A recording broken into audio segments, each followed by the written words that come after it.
viaje lo hice hace casi 4 años. Soy de esas afortunadas que tenemos la oportunidad de viajar, de tocar Israel. No todo el mundo tiene esa bendición, ojalá que todos la tengan. Pero este viaje hizo un impacto en mi vida, me hizo una mejor persona, me hizo comprometerme con mi judaísmo y saber que cualquier acto que yo haga va a impactar la vida de muchos. Las mitzvahs y todo lo que hagamos por el otro nos enseña que todo lo que demos lo recibimos de una forma mucho más hermosa. Quiero compartirles que soy de esas afortunadas que en algún momento soñé y llegando a Israel tuve un sueño. Y mi sueño fue, yo soy artista, y como artista mi sueño era llegar a Israel. Solo tuve que decir la palabra, tengo un sueño, y mi sueño es estar acá con mi obra, para que Dios dijera, si ese es tu sueño, soy como tu papá, te lo voy a cumplir. Y aparece en este camino Pamela, no sé si las que ya han viajado la conocen. Pamela me invita a hacer un vitral en un edificio para los soldados. Y después conozco a la familia de Shalva. Shalva, que es no sé si todos conocen lo que es Shalva, es un edificio para niños con discapacidad donde ofrecen un sinnúmero de cosas y a mí me ofrecen hacer los vitrales para la sinagoga, que se inauguran ahorita, primero Dios, el día 27 de abril. Ojalá que todo el mundo vaya. Bueno, pues me preguntan cuál es el impacto que dejó esto en mí. Es que puedo regresar de una manera hermosa todo lo que recibí. Ellas nos enseñaron a let it go, let it flow, caminar, viajamos, bellísimo, conocimos un Israel que yo no conocía y ojalá todas las mujeres tengan la oportunidad de viajar y que todo lo que hagan impacte la vida de su familia, de sus hijos y potencialicemos todas nuestros talentos. Si Dios nos regala talentos, nos lo regala para compartirlos, no para quedarnos con ellos.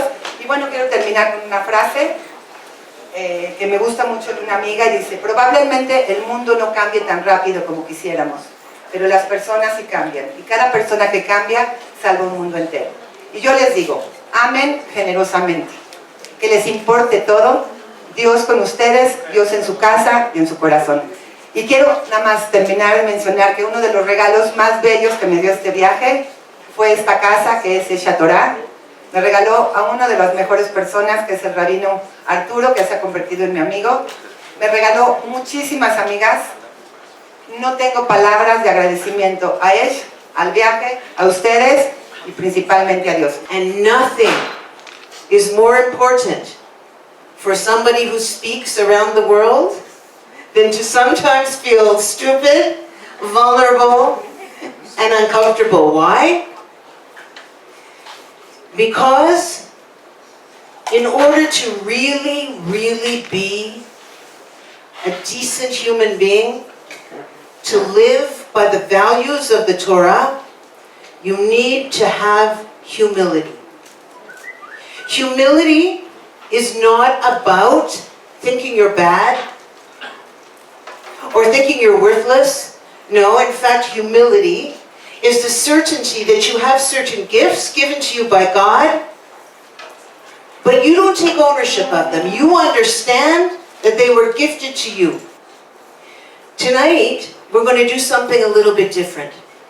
I think you noticed that the name of this conference is called Fighting the Pharaoh Within.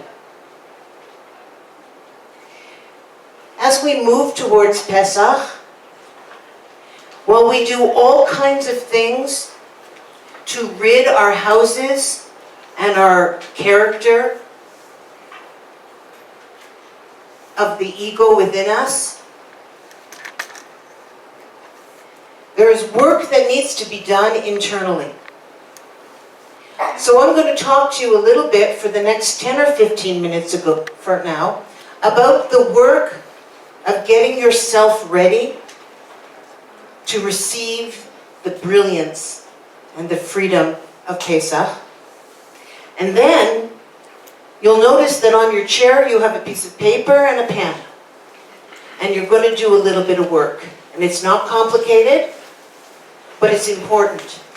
Because while it's very inspiring to have a person speak at you and to hear words that inspire you, you need to understand that no progress happens in your life unless you do something with what you learn, unless you make it real.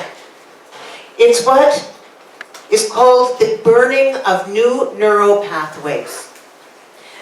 It's interesting because the Torah teaches us that when you learn something new, you should repeat it 40 times and then 70 times.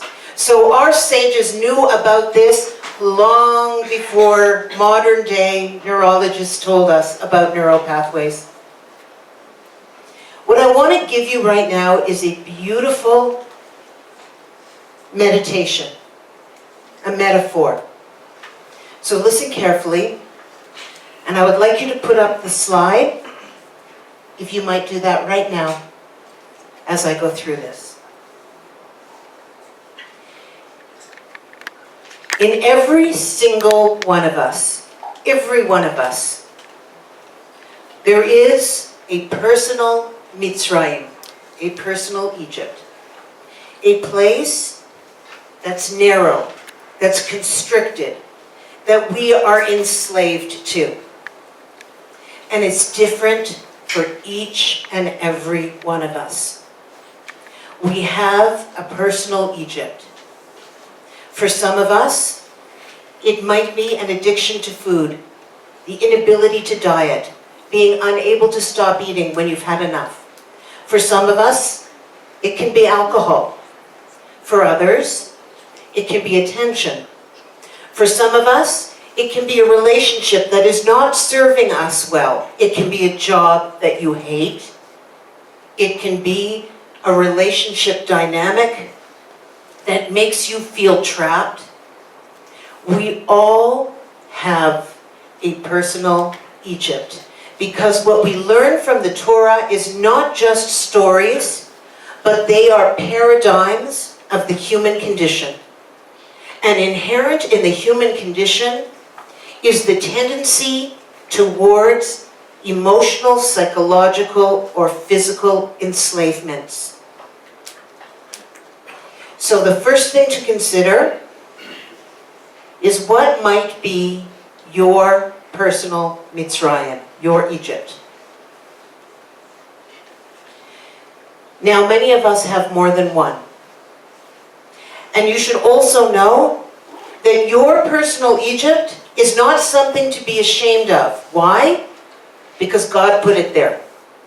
Whatever you struggle with, whatever is difficult for you, whatever you push against to become great, is perfectly tailor-made for you. So don't be ashamed.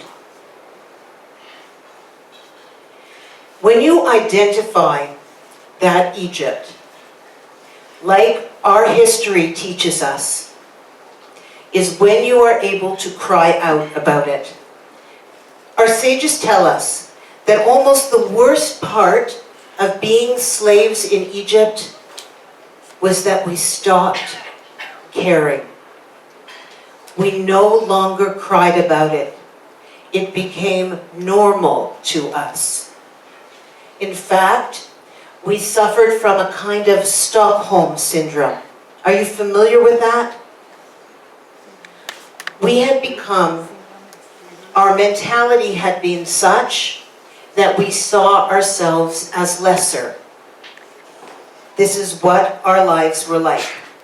And one of the dangers about not working on your own inner Mitzrayim, not recognizing it, and not crying out from it, is that if you become accustomed to it, if it becomes normal to you, then you have missed the most powerful and important work in your entire life.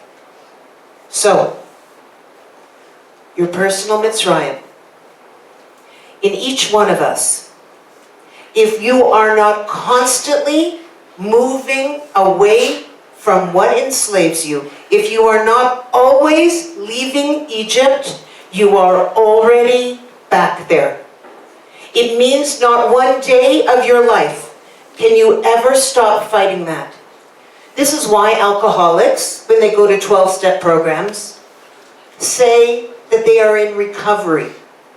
They don't say, I used to be an alcoholic. They say, I am an alcoholic. They recognize that this condition is endless and that they do it one day at a time, because if they let their guard down, they're already back there. A beautiful metaphor for this idea is an escalator. When my children were small, their favorite activity was to run up the down escalator. If you run up a down escalator, you need a certain amount of force to push against the tendency and natural of it to go down.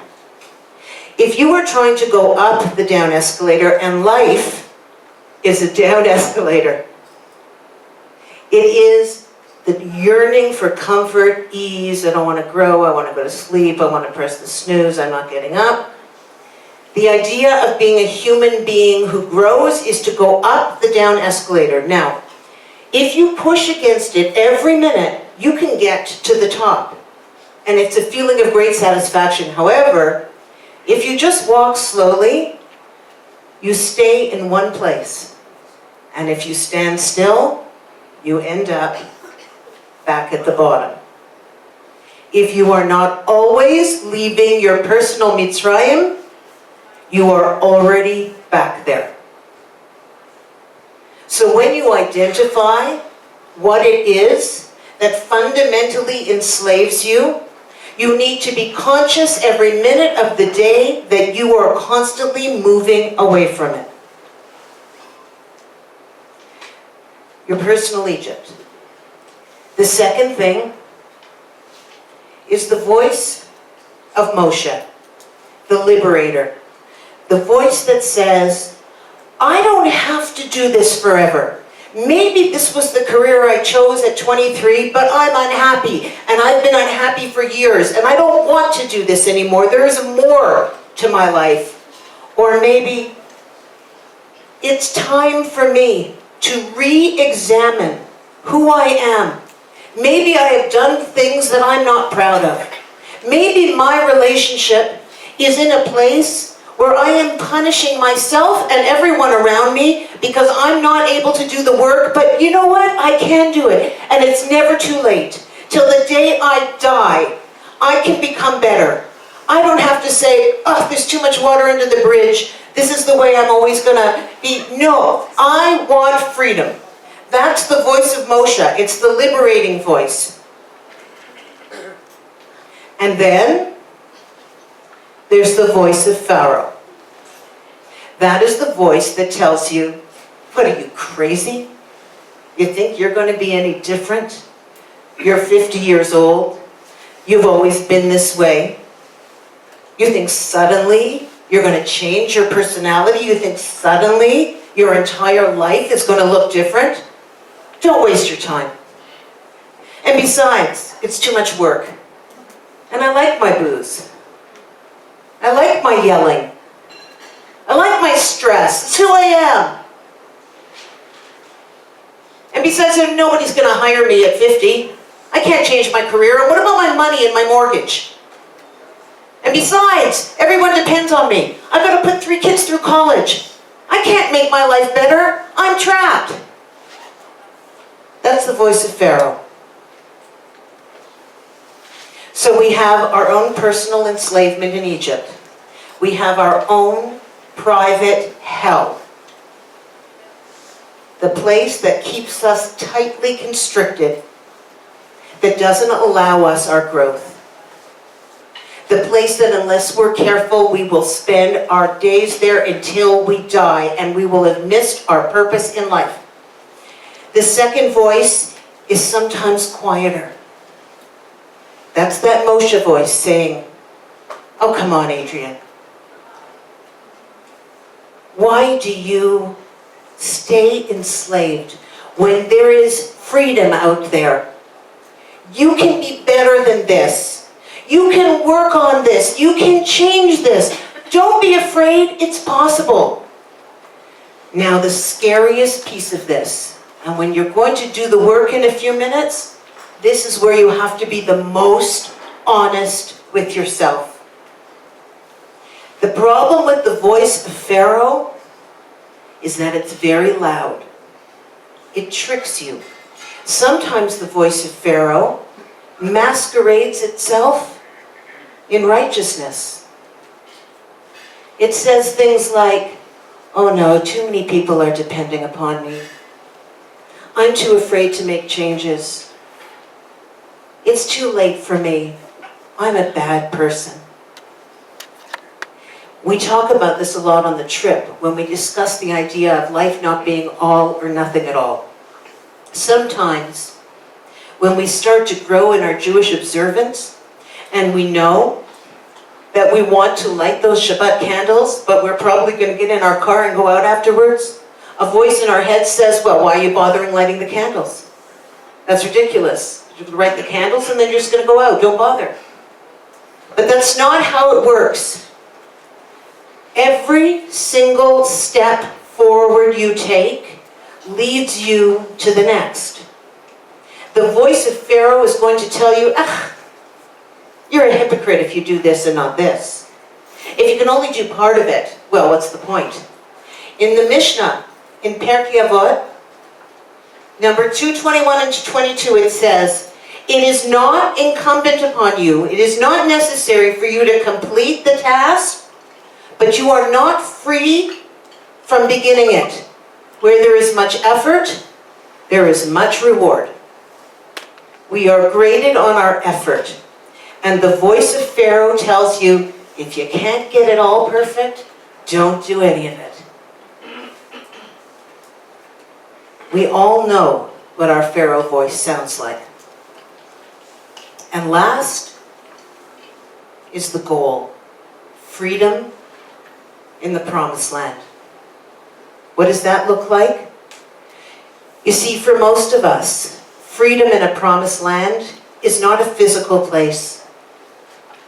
While it was for the Israelites, Lori will shortly describe, when she comes up after you do your exercise, what freedom really means and how we can fear it so much that it eludes us.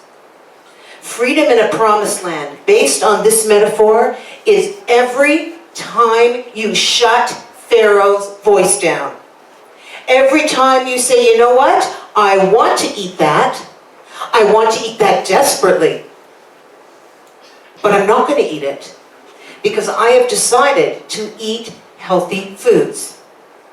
And I might screw up tomorrow, but right now in this moment, I am not listening to the voice of Paro. I am listening to the voice of Moshe, and I'm not touching it. And that is freedom in the promised land.